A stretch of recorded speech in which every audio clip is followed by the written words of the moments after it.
felicidad, mi amigo, empieza con fe. Se llama Jesús y es el Verbo encarnado, la salvación y la seguridad de salvación. El Cordero era el que traía esperanza, el Cordero era el que traía solución, el Cordero era el que traía perdón, el Cordero era el que traía transformación, el Cordero era el que traía libertad, el Cordero era el que traía la salvación que todo el pueblo necesitaba, la limpieza y el perdón. Muy buenos días y feliz sábado tengan todos. Es para mí un gusto enorme, un placer extraordinario poder estar aquí con todos ustedes compartiendo este momento especial de meditar en la palabra de Dios. Así que gracias al pastor Eber López y a su equipo de trabajo, a este praise team tan maravilloso que nos ha elevado a la presencia del Señor. Y gracias a cada uno de ustedes que nos están permitiendo llegar hasta su hogar a través de este medio virtual y poder compartir juntos este momento especial de recogimiento mientras meditamos en la palabra del Señor. Le mando un saludo muy especial no solo a los hermanos de esta iglesia de West Palm Beach, donde nos encontramos, sino también a los hermanos de Green Acres que nos están acompañando, que se están sumando a esta transmisión, y a todos los que nos están mirando también a través de la página de La Voz del Sur y de mi propia página también. Así que les mando un saludo muy especial y esperamos que en el momento en el que habremos de compartir la palabra, todos podamos encontrar ese elemento que hemos venido a buscar o que necesitamos para nuestra alma, para nuestro ser, para nuestra vida. Y no es algo, sino a alguien, y ese alguien se llama Jesús. Así que vamos a inclinar nuestro rostro para pedirle a Él que nos acompañe, que nos bendiga, que nos dirija, que sea quien nos lleve a transitar por estos caminos de su palabra con el fin de encontrarnos con Él y de poder pasar un momento especial a sus pies. Vamos a orar. Señor, gracias por darnos la oportunidad de compartir este momento especial en tu presencia. Gracias porque tú vienes a nuestro encuentro, nos llamas, nos buscas y al encontrarnos nos abrazas con tu amor. Queremos pedirte que nos ayudes a que podamos tener un corazón sensible, un corazón dispuesto a querer recibir ese mensaje especial que quieres traerle a nuestro corazón en esta hora.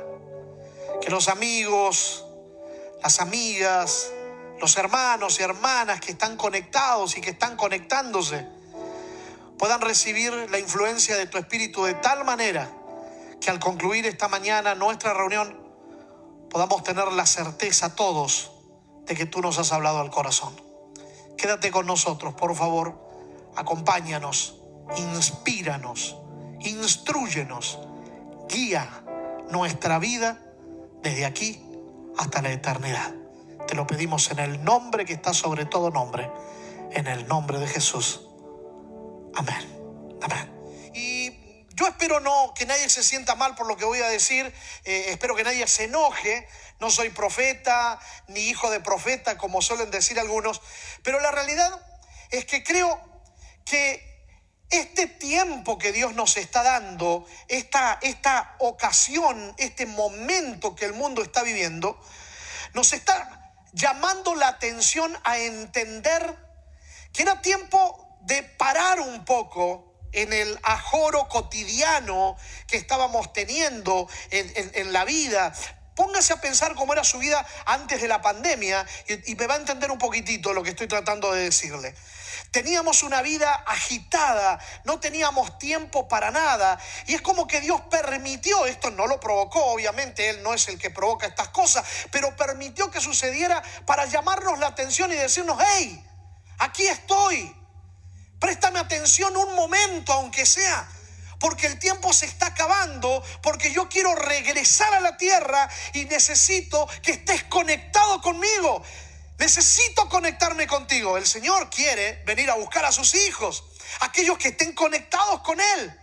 De allí que el apóstol Pedro dijera: el Señor no retarda su promesa, según algunos la tienen por tardanza, sino que es paciente con todos nosotros, no queriendo que ninguno perezca. Imagínate el amor, el corazón del Señor, que exclama a través del apóstol que Él no quiere que ninguno perezca, sino que todos procedamos al arrepentimiento. ¿Y qué cosa es el arrepentimiento? Sino el regresar a sus brazos para volver a conectarnos con Él, como estuvimos alguna vez cuando nos creó allí en el jardín del Edén.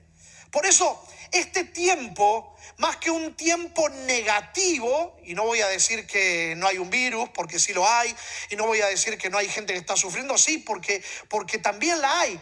Pero la realidad es que el mundo no lleva 6 meses en crisis. La realidad es que el mundo no lleva 6 meses sufriendo.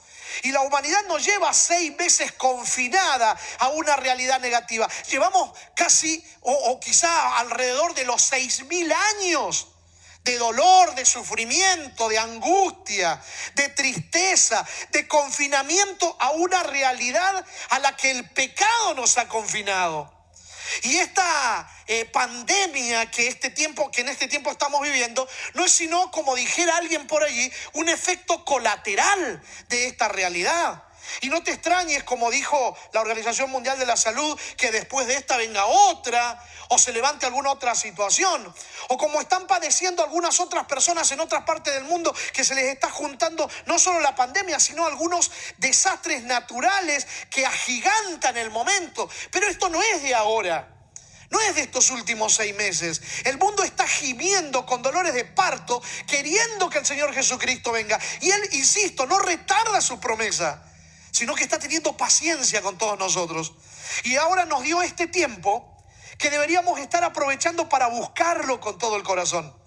Nos dio este tiempo para que podamos parar en nuestra vida agitada y ajorada que teníamos, donde no teníamos tiempo ni siquiera para leer el versículo de memoria o aprendernos un versículo por semana, donde no teníamos tiempo para orar porque estábamos tan ocupados haciendo cosas buenas que no teníamos tiempo para estar con el Señor, que es bueno. ¿Me hago entender? Por eso, lo que estoy tratando de decirte es que este tiempo, que puede ser negativo porque tiene muchos elementos negativos, el Señor lo puede transformar en un tiempo de bendición. En un tiempo de bendición porque te estás reconectando con Él, porque lo estás buscando, porque ahora tienes más tiempo que antes. Digo, eso es una forma de decir, porque la realidad es que nadie tiene más tiempo que antes. Porque siempre tuvimos el mismo tiempo, 24 horas por día, 1440 minutos por día. Ese tiempo es siempre el mismo. El asunto es que antes estábamos tan ocupados que no dedicábamos el tiempo que hoy podemos dedicar a algunas otras cosas que al final nos terminamos dando cuenta que eran muy importantes para nosotros. La familia, el cuidado personal también, y principalmente nuestra conexión vital con la fuente de vida y de poder que es nuestro Señor. Así que definitivamente, como alguien dijo por allí, ya que la vida nos tiró limones, hagamos limonada con eso y aprovechemos este momento para conectarnos con Dios, para buscarlo de todo corazón. Porque ¿sabes una cosa? Él tiene más ganas que tú y que yo de conectarse con nosotros. Y voy a leer un texto, un pasaje que nos va a ayudar a entender esto un poquitito mejor de lo que lo estoy diciendo yo con mis palabras. Vamos a ver lo que dice la Escritura Sagrada, que es palabra viva, palabra eterna, palabra de Dios. Dice el texto en Marcos capítulo 10, leo del verso 46 hasta el 52, apenas 7 versículos. Pero poderosos 7 versículos que nos relatan un incidente del cual vamos a extraer esta realidad de que Dios está más deseoso que nosotros de conectarse con nosotros. Dice el texto así: entonces llegaron a Jericó, y cuando él iba saliendo de Jericó, junto con sus discípulos y una grande multitud, el ciego Bartimeo, hijo de Timeo, estaba sentado junto al camino mendigando. Y cuando oyó que era Jesús de Nazaret, comenzó a gritar diciendo: Jesús, hijo de David, ten misericordia de mí. Y muchos le regañaban para que se callara. Pero él gritaba aún más fuerte: Hijo de David, ten misericordia de mí. Entonces Jesús se detuvo y mandó a llamarle. Y llamaron al ciego diciéndole: ten confianza, levántate, Él te llama. Entonces él, arrojando su manto junto al camino, se levantó y fue a Jesús. Y Jesús le preguntó: ¿qué quieres que haga por ti? Y el ciego respondió: Rabí, haz que recobre la vista. Jesús le dijo: tu fe te ha salvado.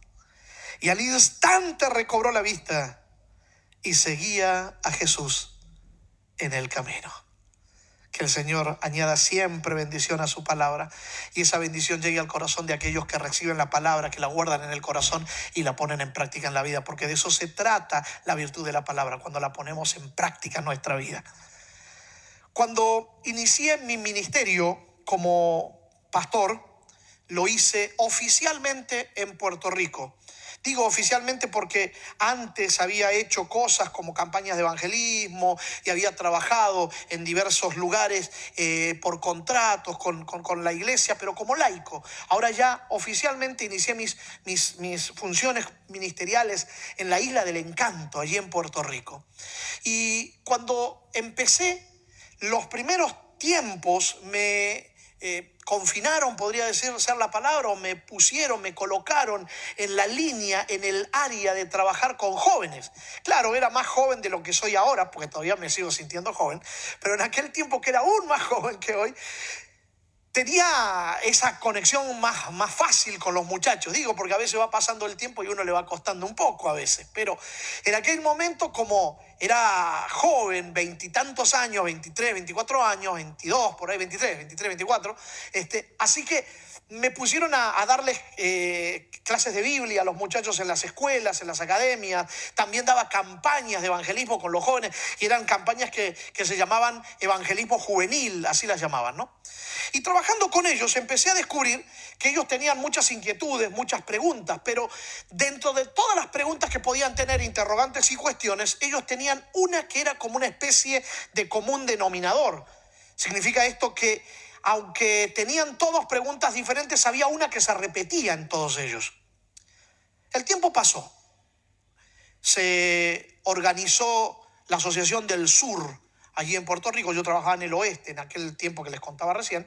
Y cuando se abrió la misión del sur, el nuevo territorio en el área sur, me pidieron que me trasladara para allá conjuntamente con el grupo de pastores que iniciábamos el ministerio allí en el área sur. Uno de ellos es el que actualmente es el presidente de la Unión Puertorriqueña, el pastor José Alberto Rodríguez, que era el presidente nuestro en ese momento. Nos trasladamos conjuntamente con él y otros pastores más que formamos el equipo de trabajo para iniciar aquella misión del sur. Y entonces me nombraron evangelista de la misión, pero no solamente para los jóvenes, ahora era para todo el mundo, para los adultos, jóvenes. Así que empecé a trabajar con los adultos y empecé a dar campañas con los adultos y empecé a atender iglesias con gente adulta también, y empecé esa dinámica, y empecé a descubrir que no solo los jóvenes tenían interrogantes, cuestiones, preguntas, etcétera, los adultos también. Y la misma pregunta, que era un común denominador entre los jóvenes, se había transformado también en una pregunta común denominador entre los adultos. Y tuve que reconocer que alguna vez también tuve esa pregunta en mi interior, en mi corazón. Y ahí, en ese momento, cuando me reencontraba con estas preguntas, o con esta pregunta otra vez latente allí enfrente mío, me recordaba las veces que yo me la había hecho. Así que decidí ponerme a mirar un poco mejor qué dice la Biblia para tener una respuesta más clara. Y usted dirá: pero pastor, ¿de qué pregunta habla? ¿Cuál es la pregunta? Porque a lo mejor yo también la tengo, y es probable que tú también la tengas. Es muy probable que si no la tienes ahora presente, la tuviste en algún momento en tu vida apareció ese interrogante. Y la pregunta tiene que ver con la realidad de que ¿cómo puedo tener la certeza, la seguridad de que Dios me puede aceptar a mí? así como yo soy. ¿Cómo hago yo para ir a Dios y tener la certeza de que Él me acepta y me recibe? Porque la realidad es que yo no soy lo que debería ser, porque no vivo como debería vivir o como se supone que Él espera que yo viva. Y la realidad también es que yo no hago las cosas que debería hacer. Muchas veces cometo errores a propósito. ¿Cómo tengo la certeza de que Dios puede aceptar a una persona así como yo? Digo, y tú ahí puedes ponerle todo lo que tú quieras. Hay quienes están viviendo experiencias que no deberían vivir, haciendo cosas que no deberían hacer, mirando cosas que no deberían mirar, tomando, probando, experimentando cosas que no deberían. Y se preguntan ante la premisa de la invitación de Dios si realmente ellos pueden ir a Dios y Dios los va a recibir. Así que me puse a mirar, me puse a investigar y descubrí algo que suele estar a nuestras narices, pero no nos cuesta verlo por consecuencia de que solemos mirarnos muchos a nosotros. Digo, los seres humanos, por consecuencia de la entrada del pecado en este mundo, terminamos quedando atrapados en nosotros mismos, confinados en nuestra triste realidad que nos juega la mala pasada de hacernos creer que somos el centro del universo. Y miramos la vida a partir de nosotros y nos creemos que todo gira alrededor nuestro. Y terminamos pensando que nosotros somos los que tenemos que hacer, los que podemos hacer, los que podemos lograr, los que podemos llegar, los que de alguna u otra forma podemos. Y no nos damos cuenta que no se trata de nosotros, aunque para Él sí. ¿En qué sentido, pastor? ¿Sabe lo que terminé descubriendo? Terminé descubriendo que la pregunta está mal formulada. Que nosotros hablamos de que cómo hacemos para ir a Él y tener la certeza de que Él nos recibe, nos acepta. Y la realidad es que si eso fuera así, significaría que somos nosotros quienes lo buscáramos a Él. Pero toda la Biblia me demuestra a partir del capítulo 3 de Génesis en adelante que no somos nosotros los seres humanos los que buscamos a Jesús. Que no somos nosotros los que tenemos la intención de reencontrarnos con Él.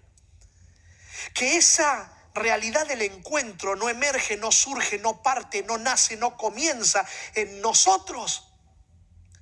No somos nosotros los seres humanos los que buscamos a Dios, es Dios el que nos busca a nosotros. Y lo podemos ver desde el capítulo 3 de Génesis, donde Adán y Eva comieron del árbol prohibido y cuando escucharon a Dios, en vez de correr a su encuentro para pedirle que les ayude a resolver el problema que tenían, ahora se escaparon, se escondieron, se ocultaron, se fueron lo más lejos que pudieron de Dios porque no lo entendían, porque no lo comprendían, porque lo veían distorsionadamente, porque tenían un concepto extraño, raro, diferente al que tenían antes acerca de Dios. Y esa triste realidad nos acompaña a nosotros desde el momento en que venimos a esta tierra o nacemos aquí. Un día algo pasa en nuestra vida y surge la realidad de que Dios puede estar allí y empezamos a pensar en nuestra triste realidad humanista de que nosotros podemos alcanzarlo a Él, de que nosotros podemos llegar a donde está Él, de que nosotros podemos agradarlo a Él. Nada más lejos de la realidad. Porque nosotros los seres humanos no tenemos ganas de estar con Dios. Por eso te sientes así cuando te hablan de Dios. Por eso buscas formas y alternativas de no oír la palabra. Por eso te es más grato cualquier otra cosa que escuchar de Él o leer la Biblia o buscarlo en oración. Nuestra triste condición y la situación que llevamos dentro es un virus peor que el COVID-19, que es el virus del pecado, que nos aleja, nos separa, nos coloca en una condición en la que no nos interesa estar con Dios, pero no hay nada más que necesitemos que estar con Él. Por eso vivimos en una contradicción constante como seres humanos. Queremos ser felices, pero no estamos dispuestos a ir a la fuente de felicidad que es Dios. Queremos vivir con paz, pero no buscamos al príncipe de paz. Aun cuando sabemos que allí están las soluciones, no sabemos cómo hacer para llegar. Y por eso surgen todas esas preguntas y esos cuestionamientos, pero los hacemos a partir de nosotros. Pero cuando miramos a Dios, cuando descubrimos qué piensa, qué siente y qué cree Él, las cosas cambian. Por eso el secreto está en centrarnos en Él y no en nosotros, en mirarlo a Él, en buscar a ver qué piensa, qué siente, qué cree, qué le pasa a Él. Y cuando descubrimos que Él tiene un deseo enorme y ese deseo enorme tiene que ver con querer estar con nosotros, entonces nos damos cuenta que es Él el que viene, que es Él el que nos busca, que es Él el que nos llama. Y si Él es el que nos busca, nos llama, y la iniciativa o el deseo el comienzo de ese encuentro empieza en Él, significa que a Él no le importa nuestra condición en ese sentido. ¿Qué quiere decir, pastor, con eso? Lo que quiero decir es que Él no le importa cómo estemos. Él quiere llegar a encontrarnos, pero nos ama tanto que no nos deja igual. Cuando nos encuentra y lo dejamos entrar, cambia nuestra vida a la realidad que siempre hemos soñado. Le importa cómo estamos en el sentido de que Él sabe que si fuera por nosotros mismos, jamás llegaríamos a Él. El apóstol Pablo dice, o lo declara de esta manera: cuando estábamos muertos en nuestros delitos y pecados, muertos, Dios nos dio vida en Cristo. ¿Sabes lo que eso significa? Ponte a pensar, ¿qué desea un muerto? ¿Qué quiere un muerto? ¿Qué puede reclamar un muerto? ¿Qué puede hacer un muerto? ¿Cuánto se puede mover un muerto? El sabio Salomón dice en Eclesiastés 9, 5 y 6 que los que están vivos saben que algún día van a morir, pero los muertos nada saben. No sienten, no piensan, no actúan, no se mueven, no desean, no hacen. Así que lo que está tratando de decir el apóstol es que a nosotros no nos interesaba estar con Dios. Nosotros no queríamos estar con Dios y nos estábamos muriendo por falta de Dios, pero no nos dábamos cuenta que es lo que más necesitábamos. Pero cuando estábamos así, en esa condición, Dios envió a Jesús. Algunos dicen, Dios nos ama a pesar de lo que somos. No. Dios nos ama por razón de lo que somos.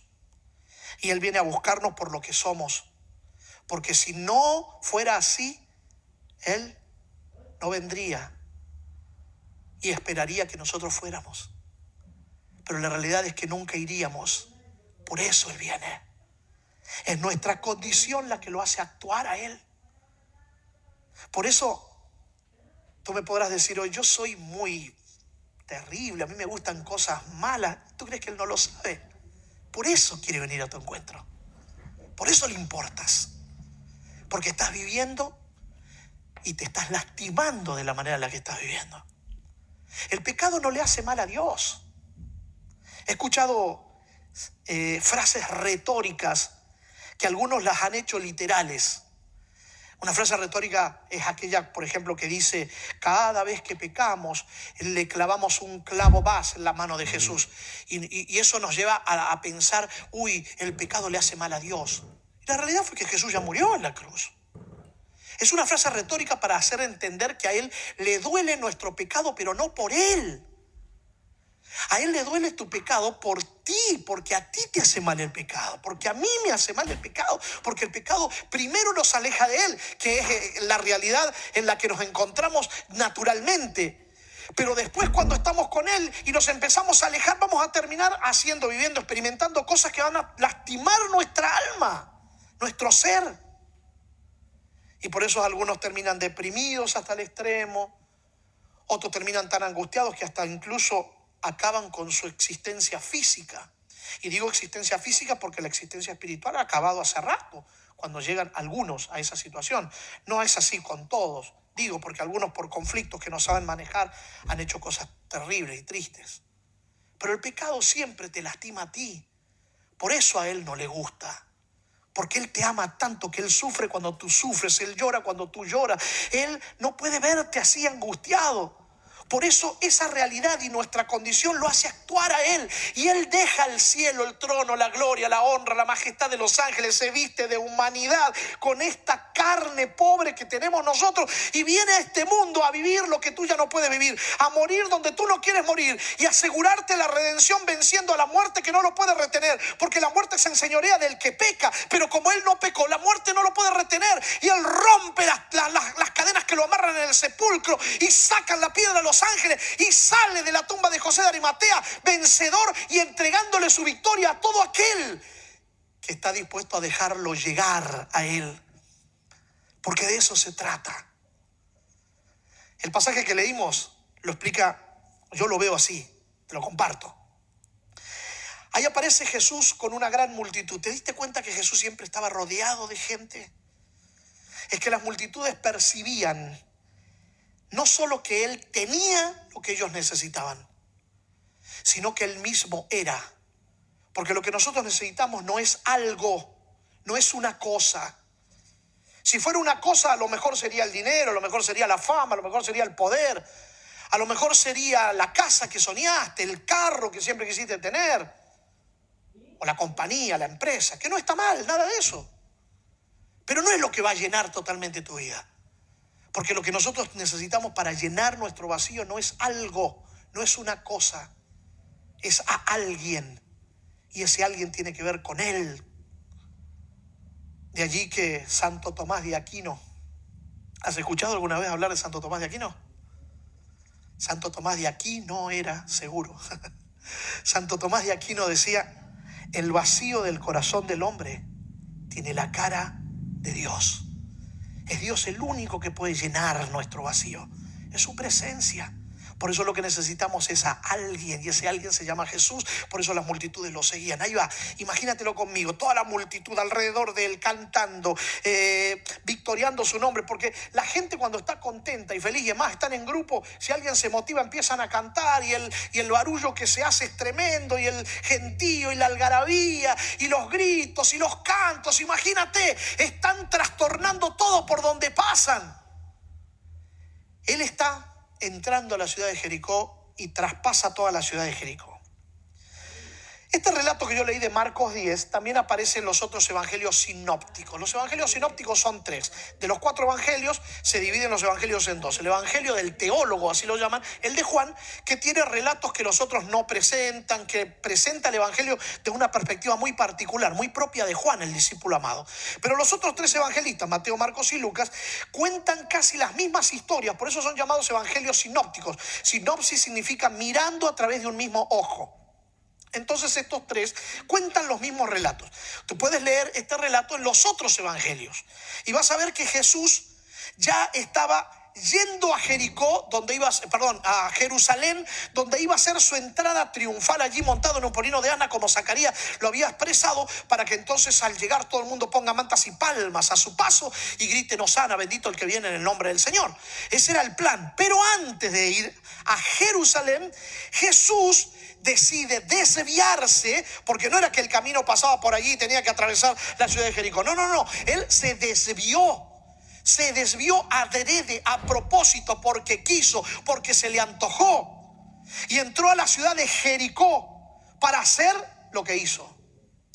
Y usted dirá, pero es verdad, allí se ve que él toma la iniciativa de ir al encuentro de Bartimeo o de Zaqueo, que es el otro que se encuentra en Jericó. Sí, pero yo quiero que miremos algunos símbolos que aparecen en esta historia. Por lo menos 3 nombres, mira.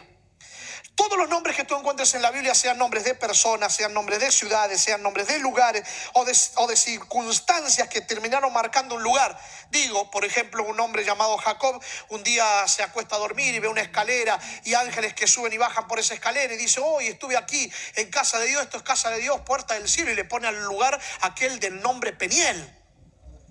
Así todos los nombres que encuentres en la Biblia, lugares, situaciones, personas, ciudades,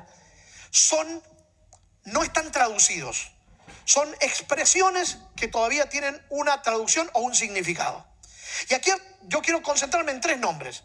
Jerusalén, Jesús, 4, perdón. Jerusalén, Jesús, Jericó y Bartimeo. Y usted me dirá, ¿y qué significan esos nombres? Bueno, Jerusalén es una palabra compuesta. Las primeras tres letras, Jer, serían en nuestro lenguaje, en la transliteración, significan ciudad. Y las otras, Salem, Salem significa paz. De la palabra Salem viene la expresión Shalom, que quiere decir la paz sea contigo, que era el saludo que tenían los judíos en aquella época cuando Jesús estuvo en la tierra. Así que Jerusalén significa ciudad de la paz. Para aquellos que pensaban que la ciudad de la paz estaba en Bolivia, tengo que decirles que la primera ciudad de paz no era en Bolivia, sino allí en Medio Oriente. Y paradójicamente es un lugar donde menos paz ha habido en el mundo. Así se llama aquel lugar, Jerusalén, la ciudad de la paz, la ciudad del príncipe de la paz, la ciudad de gloria, la ciudad de esplendor, se la llamaban Sión también, la montaña de Dios, el lugar de donde Dios convocaría a todo el mundo, de donde saldría la salvación, la gloria, la bendición para todos. Así era conocida y llamada Jerusalén. Así que imagínate, Jesús está yendo a Jerusalén, la ciudad de gloria, de esplendor, como un símbolo de que pronto habrá de regresar a casa, a la patria celestial, a la presencia de Dios. Jesús es el otro nombre que aparece allí, es el principal de todos. Jesús es una expresión que nosotros transliteramos de la expresión hebrea Yeshua, que quiere decir Salvador. En nuestro lenguaje, si traducimos la palabra, Yeshua significa Salvador. Así que el Salvador está regresando a casa, a la ciudad de gloria y de esplendor. Pero antes de irse, no puede abandonar esta tierra sin primero desviarse a Jericó. La palabra Jericó también es una expresión compuesta y tiene las primeras tres letras igual que Jerusalén. Y si Jer significaba ciudad, así que Jericó tiene que ser ciudad de algo. Con el correr de los años muchas palabras fueron cambiando algún significado. Encontré varios significados para la ciudad Jericó, pero el que más me hizo sentido a mí es aquel que propone que Jericó en algún tiempo, en los días de Jesús, significaba ciudad de dolor, de destrucción, ciudad de angustia. Y bueno, Jericó era la ciudad más antigua de aquella época, se remontaba a los días de Moisés, 1000 años antes, 1000 y tantos años antes de que Jesús estuviera en la tierra. Una ciudad que tenía mucha gente y como todas las ciudades grandes, como todas las ciudades antiguas, suelen ser ciudades crueles.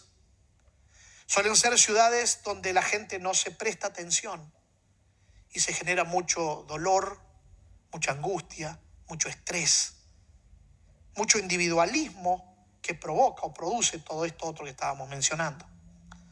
Así que Jesús deja de ir a Jerusalén para entrar a Jericó. El Salvador que viene a la ciudad del dolor para encontrar a los seres que están allí sufriendo.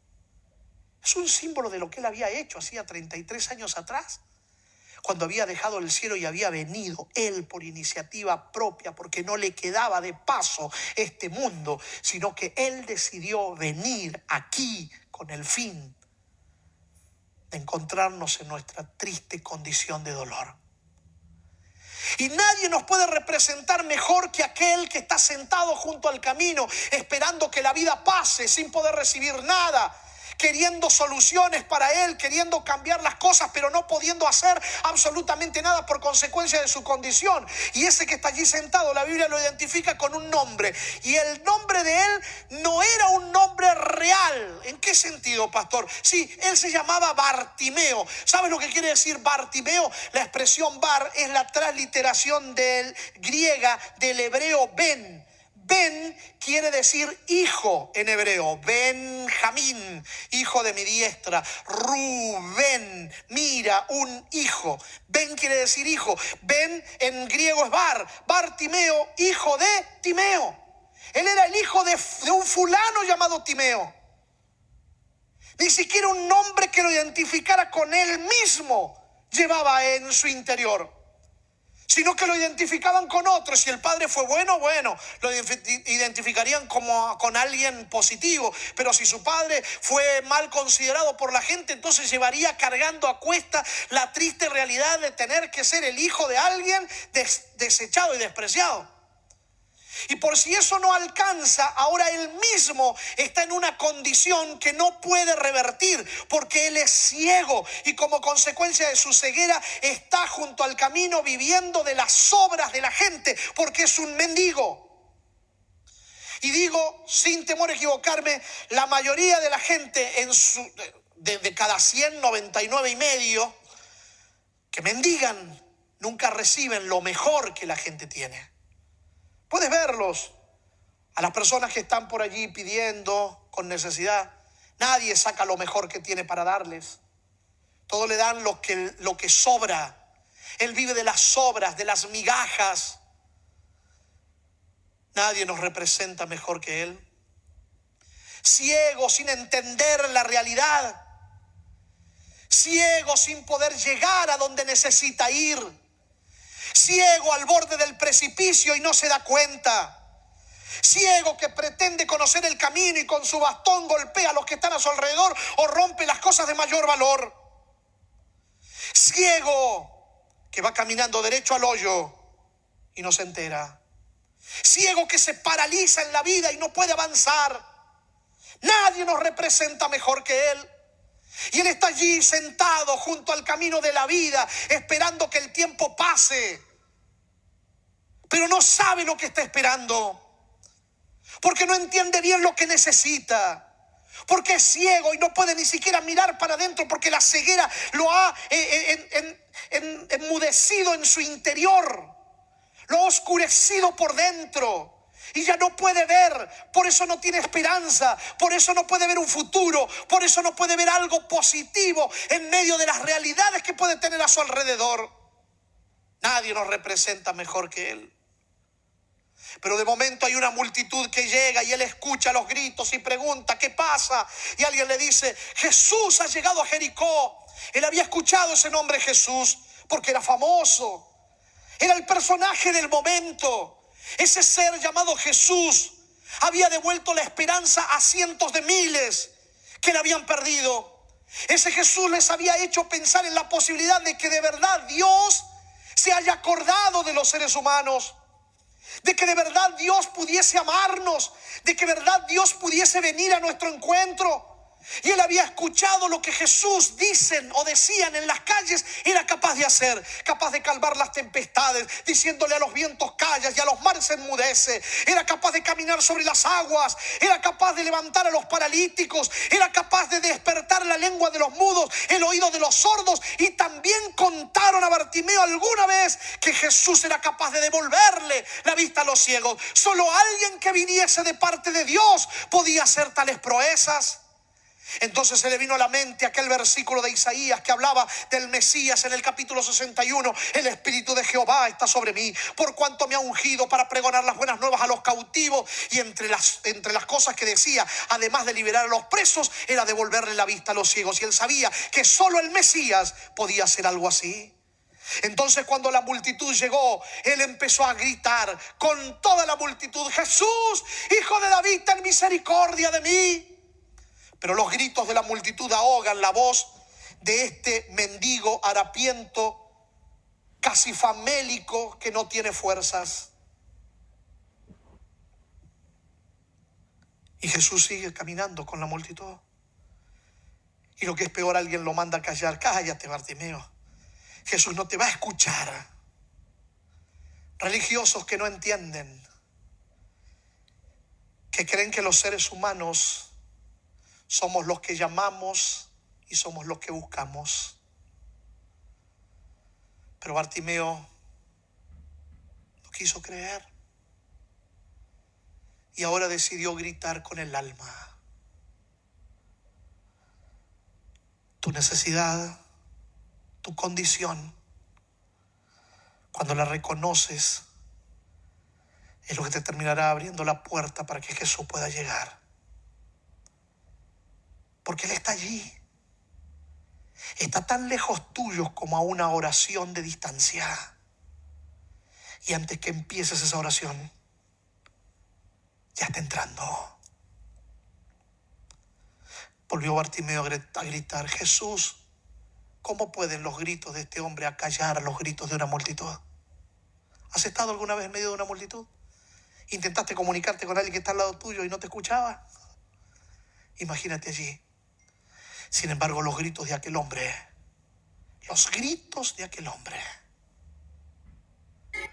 pararon a Jesús. ¿Cómo lo hizo? Cuando gritó con el corazón, reconociendo su realidad. Entonces Jesús para y le dice a dos que están con él: vayan a decirle que venga. Ahora sí puede venir porque yo vine primero. Ahora sí puede actuar porque yo estoy aquí. Ahora es el tiempo que él venga, porque yo ya sé todo de él y fui el que vino realmente a buscarlo.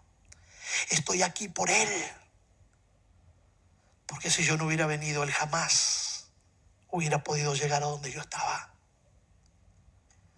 Y entonces lo van a buscar y lo traen. Y Bartimeo, cuando está a punto de salir, él quiere presentarse lo mejor que puede.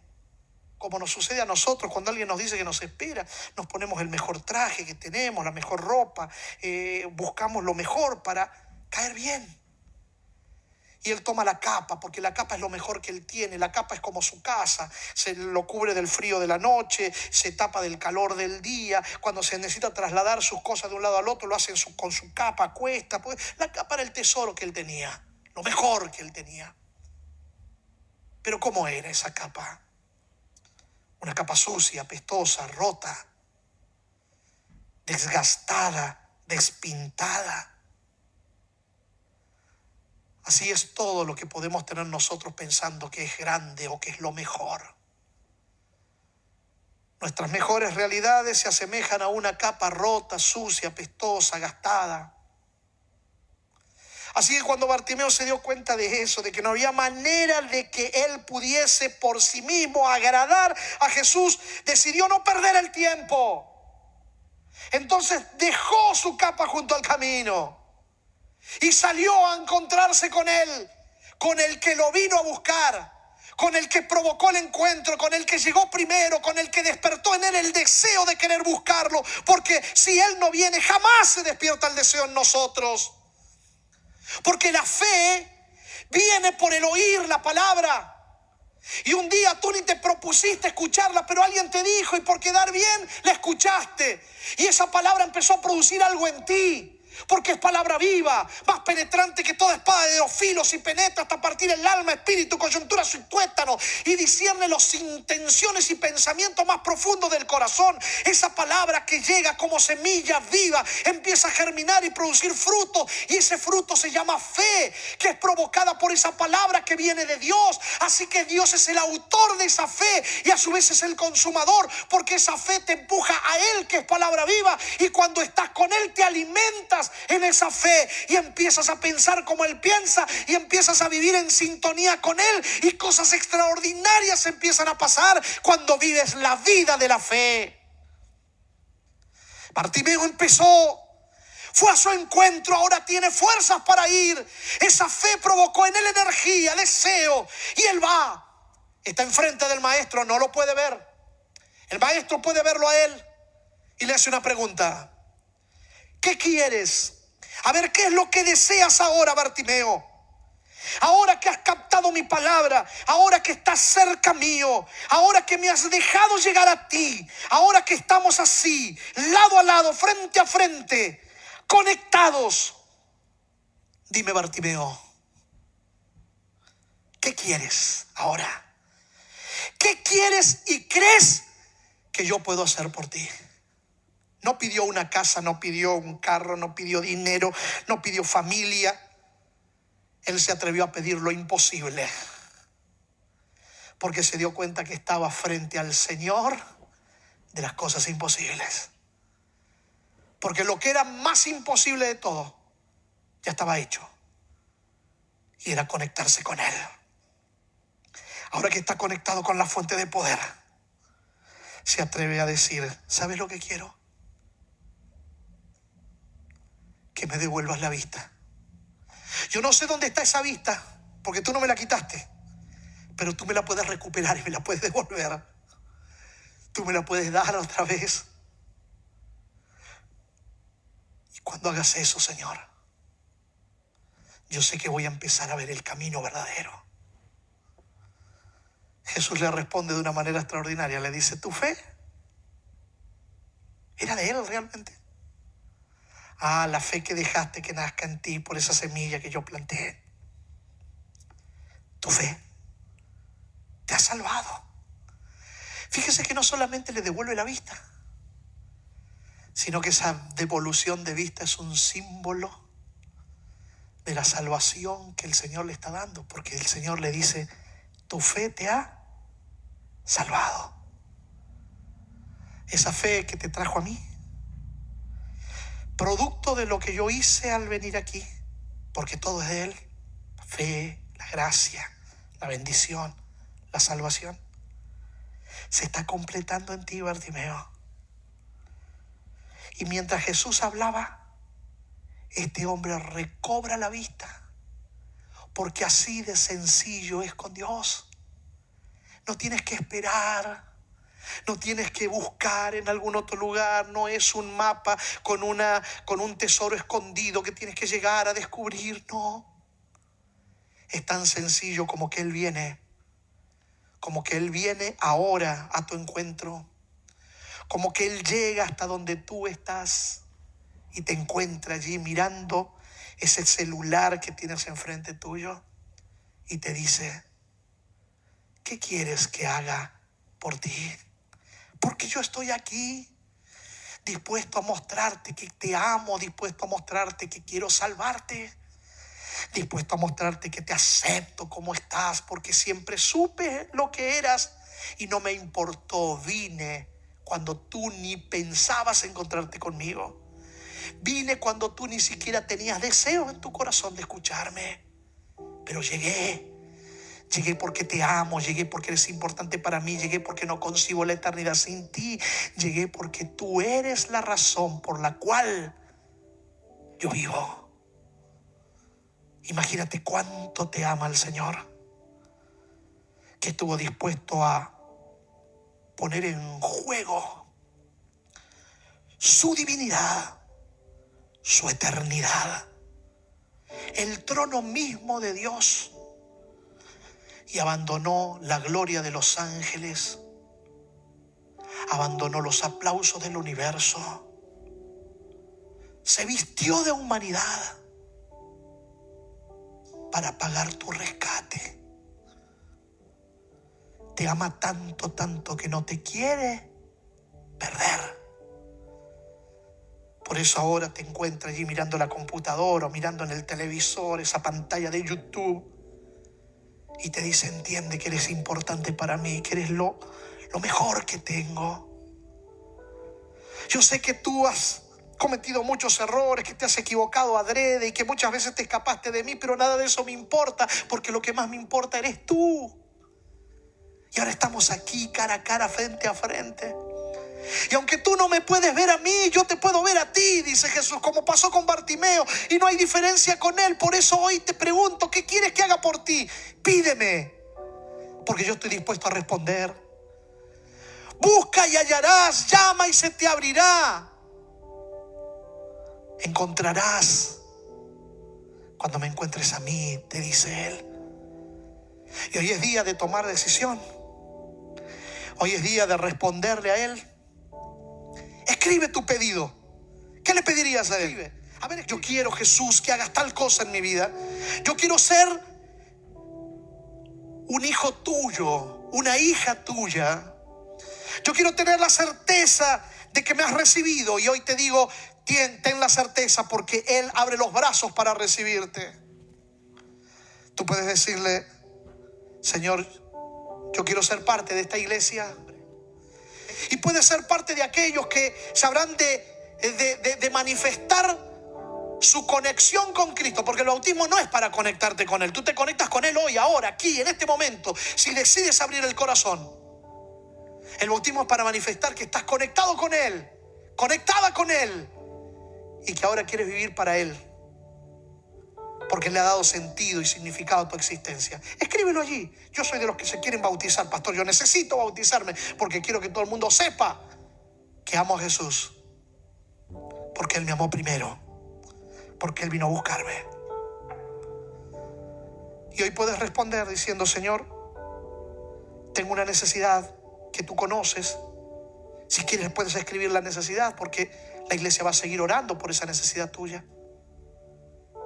Pero lo más importante es que puedas hoy plasmar la realidad de que tu vida quede conectada totalmente con Él. Escribe ahí, YouTube o en Facebook, en whatever, la página en la que estés.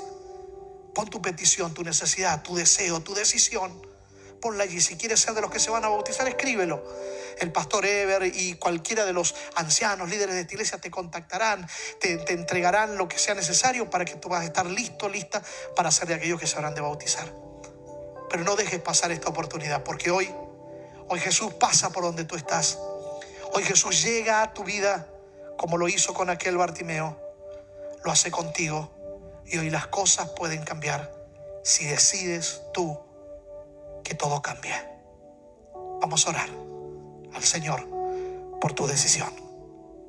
Señor, en el nombre de Jesús, quiero encomendar en tus manos cada decisión tomada de nuestros amigos, amigas, hermanos, hermanas, peticiones que han hecho, que están escribiendo allí en los diferentes chats, en YouTube, en Facebook, en la página de la iglesia de West Palm Beach, de Green Acres, en la página de La Voz del Sur o en mi página personal. Allí yo sé que tú estás recibiendo cada petición, cada oración, cada necesidad, cada deseo que tú has colocado. Hay personas que están decidiendo ser parte de esta iglesia, tomando esa hermosa decisión de manifestar el amor que sienten hacia ti a través del bautismo. Bendícelos, acompáñalos, guárdalos, prospéralos, dirígelos. Y que pronto, cuando tú vengas, cuando tú lo decidas, cuando hayas visto que todos han llegado al arrepentimiento, los que tienen que llegar, cuando estén listos tus hijos y vengas a buscarnos, que los que estamos aquí, estamos conectados hoy, podamos ser parte de aquellos que irán a vivir a tu lado por el resto de la eternidad. Pero comenzamos la eternidad hoy aquí, conectándonos contigo. Gracias, Señor, por escucharnos, porque hoy pasamos de muerte a vida, en el nombre de Jesús. Amén. El Cordero era el que traía libertad, el Cordero era el que traía la salvación que todo el pueblo necesitaba, la limpieza y el perdón.